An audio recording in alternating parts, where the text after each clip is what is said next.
अरे वा वा वा वा, अभिनंदन अभिनंदन. 12वी झाली आणि रिझल्टही लागला. गुड. किती पडले? 81.66%. अरे वा वा वा वा, तू तर आमचं दिन्याचं नाव रोशन केलं हा. तुझ्या वडिलांची कॉलर टाईट झाली असेल एकदम.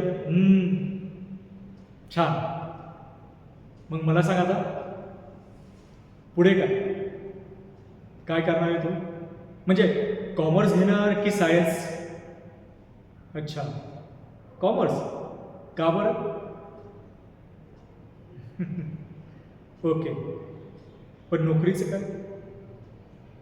म्हणजे वडिलांप्रमाणे तू पण किराणा स्टोअरमध्येच बसणार आहे की एखादी सरकारी नोकरी बघणार आहे? नाही बा, तुझे वडील किराणा स्टोअर चालवतात ही त्यांची मजबुरी आहे. तुझ्या वडिलांना लहानपणापासून बघतो मी.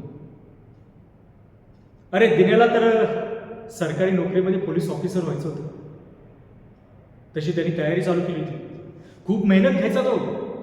सकाळी उठण्यापासून रात्री झोपण्यापर्यंत, सकाळच्या व्यायामापासून ते रात्रीच्या पुस्तकांच्या वाचनापर्यंत दिनेने खूप मेहनत घेतली.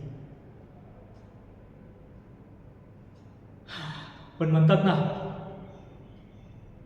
कावळा बसायला आणि फांदी तुटायला. होय, तेच झालं दिन्याच्या बाबतीत. दिन्या भरतीसाठी जाणार होता. त्यावेळी अचानक त्याच्या वडिलांचे म्हणजे काकांचा हात मशीनमध्ये गेला. प्रिंटिंग प्रेसमध्ये कामाला होते ना ते. हात मशीनमध्ये गेला. 6 महिन्याचा बेड रेस्ट सांगितला. आता 6 महिने घर चालवणार कोण? तर सगळा बोजा या दिन्याच्या खांद्यावर आला.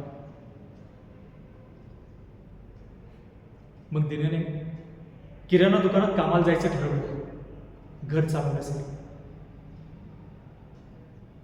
हळूहळू त्या दुकानात काम करता करता आता त्यांनी स्वतःचं दुकान टाकलं.